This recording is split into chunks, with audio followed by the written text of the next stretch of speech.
So I wanted to share with you today something that encourages me in crisis, because I feel like the Lord gave it to me in the end of 2003, standing on the shore in Thailand, watching the tsunami come in. It's a whole nother story that I'm not going to share with you today, but as we drove away in our private taxi, the Lord dropped Isaiah 43 and Isaiah 55 into my thoughts. And so right away, in the face of this tsunami in Thailand, I'm reading Isaiah 55, and it's totally come to be my understanding of who God is in crisis. And so while the earth is in a bit of a crisis at the moment, I wanted to share it with you because it's super encouraging. So wherever you are in your walk with God or not with God, this is for you, because Isaiah 55, actually in the Word, if you want to read it, you could grab it in the Bible. We're going to look at it, the whole thing.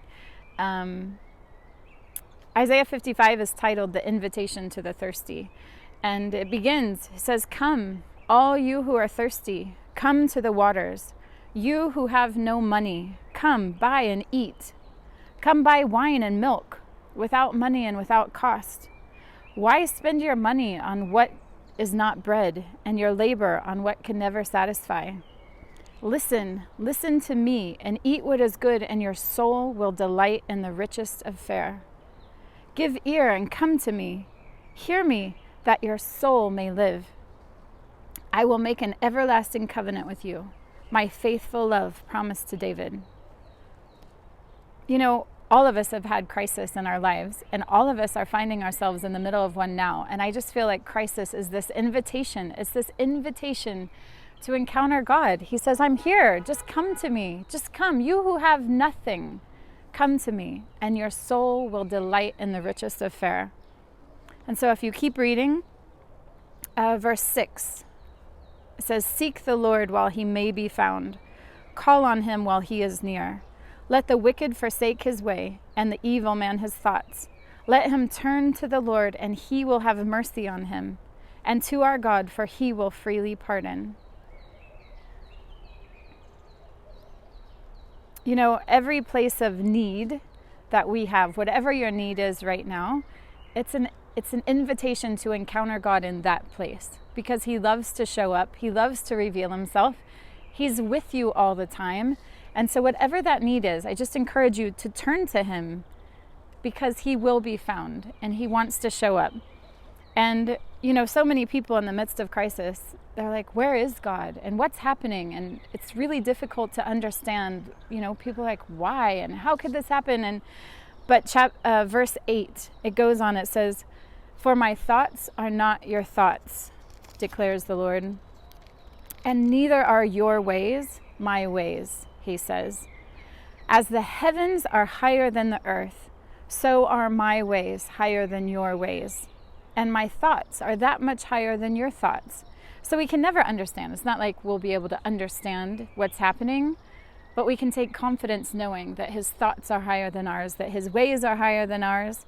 But he promises this. In verse 10, it says, "As the rain and snow come down from heaven, and do not return to it, without first watering the earth, causing it to bud and flourish." I mean, especially right now in Israel, it's been amazing. We've had so much rain. The place is exceptionally green and lush and bursting with flowers, and you can hear the birds singing. I mean, the life that comes just from the rain is incredible. And so he goes on to say, "As the rain and the snow come down from heaven, and do not return to it without watering the earth and making it bud and flourish, so that it yields seed for the sower and bread for the eater, so is my word that goes out from my mouth. It will not return to me empty, but will accomplish what I desire and achieve the purpose for which it was sent."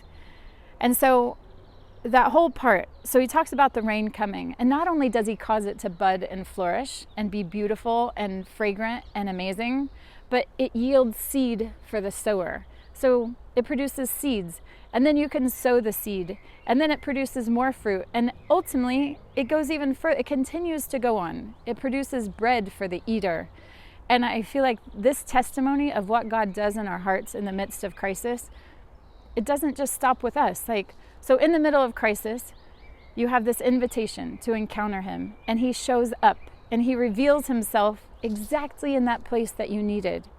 And then, like, it doesn't stop there. Then you have this revelation of who God is, and you can give it away. You can stand on it. Once you know God as your provider, that can never ever be taken from you. You can stand on it. You can rest in it. You can declare that in future situations. God, I know you're my provider.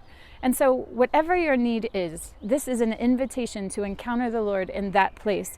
And it will produce seed for the sower and bread for the eater. It's a testimony that goes on and on. And so he promises, my word will go forth and accomplish the purpose for which it was sent. And you will go out in joy and be led forth in peace. And this will be for the Lord's renown, an everlasting sign which cannot be destroyed. And this is an amazing promise. It's full of promise. It's inherent. The whole thing, every crisis is full of promise. So I just want to encourage you today with this word. Read it, get it, Isaiah 55. Whatever he's doing in your life, if you will turn to him, it will be an everlasting sign for the Lord's renown. And so I just bless you with that. I say be encouraged. Get in the word, seek his face, ask him to show up. No problem is too big. No old thing is too bad. Like, just turn to him. He wants to show up and he loves you. And so Isaiah 55, take it to the bank.